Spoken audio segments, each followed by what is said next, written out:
Hello students, good morning. How are you? I hope you will be fit and fine. Students, we have completed our fifth lesson in the last video.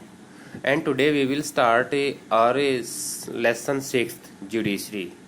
Judiciary means Nyayapalika. First of all, what is Judiciary? Judiciary is the branch of government which protects the law. तो जैसा कि हम पहले पढ़ चुके हैं कि हमारी गवर्नमेंट के 3 पार्ट्स बना रखे हैं, लेजिस्लेचर, एग्जीक्यूटिव और जुडिशरी। लेजिस्लेचर क्या काम करती है? Making of laws. एग्जीक्यूटिव क्या काम करती है? Implements the laws. And judiciary क्या करती है? जुडिशरी करती है प्रोटेक्ट द लॉज, यानी कि कानूनों की रखवाली करती है। तो आगे आता है ड्यूटीज ऑफ जुडिशरी। जुडिशरी की ड्यूटीज क्या हैं? दे पनिश क्रिमिनल्स, वे क्रिमिनल्स को पनिश करती है, सजा देती हैं। To protect the laws in the country, country के लॉज को प्रोटेक्ट करती हैं।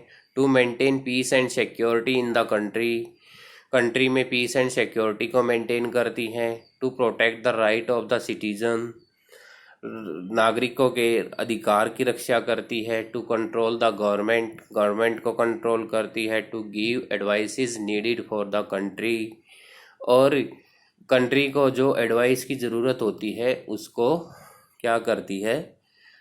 एडवाइस देती है, यानी कि देश को जब एडवाइसेस की ज़रूरत होती है तो एडवाइस भी देती है।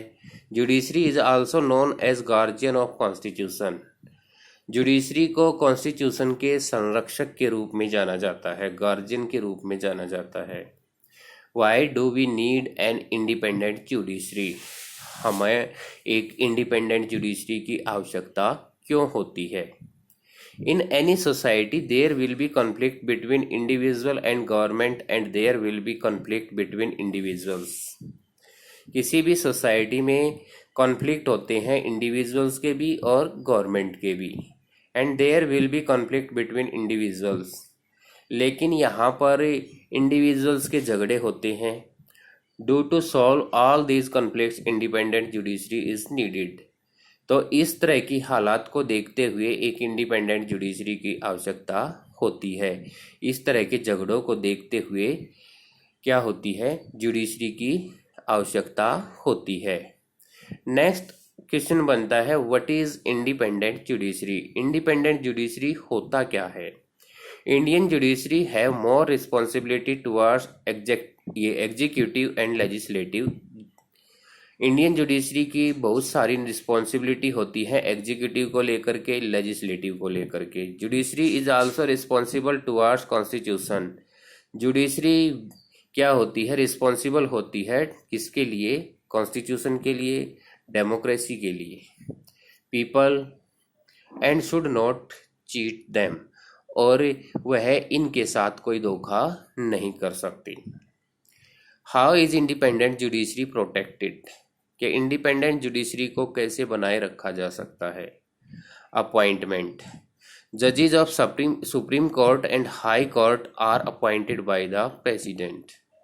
प्रेसिडेंट के द्वारा जजेस of supreme court and high court को अपॉइंट किया जाता है। Politicians have no right to appoint जजेस, पॉलिटिशियन के पास कोई राइट नहीं होता जजेस को लगाने का, अपॉइंट करने का। टेन्योर, इनका कार्यकाल क्या होता है? जजेस हैव ए फिक्स टेन्योर, जजेस can continue in their position till the age of retirement. जजेस के लिए फिक्स टेन्योर होता है और वह अपनी सेवाएं कंटिन्यू कर सकते हैं जब तक उनकी रिटायरमेंट की एज नहीं हो जाती। रिटायरमेंट की एज हाई कोर्ट के लिए अलग होती है, सुप्रीम कोर्ट के लिए अलग होती है। ये हम आगे पढ़ने वाले हैं। सैलरी कि उनकी सैलरी कितनी होती है? जजेस हैव हाई सैलरी, जजेस की बहुत ज़्यादा सैलरी होती है। बाय दिस जजेस can be remain from corruption, और सैलरी ज़्यादा रखने का रीज़न क्या होता है? कि वो करप्शन से दूर रहें, भ्रष्टाचार से दूर रहें। एंड मेक डिसीजन जस्टिफिएबल, और वह न्याय के अकॉर्डिंग यानी कि न्याय संगत डिसीजन दे सके, इसलिए उनकी सैलरी को हाई रखा गया है कि भाई वो पैसे के लालच में आकर के कोई गलत निर्णय ना ले। उसके बाद आता है प्रोटेक्शन फ्रॉम पर्सनल क्रिटिसिज्म।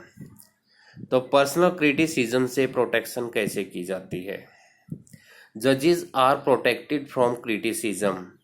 जजेस को क्रिटिसिज्म से बचाया जाता है, प्रोटेक्ट किया जाता है, आलोचनाओं से बचाया जाता है। Judiciary have the right to punish the persons those who are found guilty of contempt of court. Judiciary के पास अधिकार होता है उन लोगों को पनिश करने का, सजा देने का, जो कोर्ट में दोषी पाए जाते हैं। The parliament should not discuss about the behaviour of जजेस। पार्लियामेंट को डिस्कस नहीं करना चाहिए जजेस के बिहेवियर के बारे में, यानी कि उनके व्यवहार को लेकर के डिस्कस नहीं करना चाहिए। Separating judiciary from executive. अपने इंडिया में एग्जीक्यूटिव से अलग रखा गया है जुडिशरी को। The main duty done by executive is to rule the nation. जो मेन ड्यूटी होती है एग्जीक्यूटिव की होती है, जो कानूनों को लागू करने की बात होती है, वो एग्जीक्यूटिव का काम होता है। So they are separated from judiciary, इसलिए उसको जुडिशरी से अलग रखा जाता है। If executive got the duty to implement justice, the idea of independent judiciary should be lost. तो यदि एग्जीक्यूटिव अपनी ड्यूटी को इम्प्लीमेंट करती है न्यायपूर्ण तरीके से या न्याय को स्थापित करती है, तो idea of independent judiciary should be lost. तो इंडिपेंडेंट जुडिशरी का जो आइडिया है वो खत्म हो जाएगा। यानी कि यदि एग्जीक्यूटिव ही जस्टिस को इम्प्लीमेंट करना शुरू कर देती है तो इंडिपेंडेंट जुडिशरी का तो सवाल ही नहीं बनता। ये इंडिपेंडेंट जुडिशरी जो है ये अपने आप ही खत्म हो जाएगा। तो यहाँ तक का मैटर आप अपनी बुक से लाइन टू लाइन पढ़ेंगे, और कोई भी चीज़ अगर आपको क्लियर नहीं हो पाती तो आप डाउट क्लास में उसके बारे में पूछ सकते हैं। और जो मैटर हमने आज पढ़ा है इसमें से आप 20 क्वेश्चंस बनाएंगे और अपनी नोटबुक में लिखेंगे। Thank you.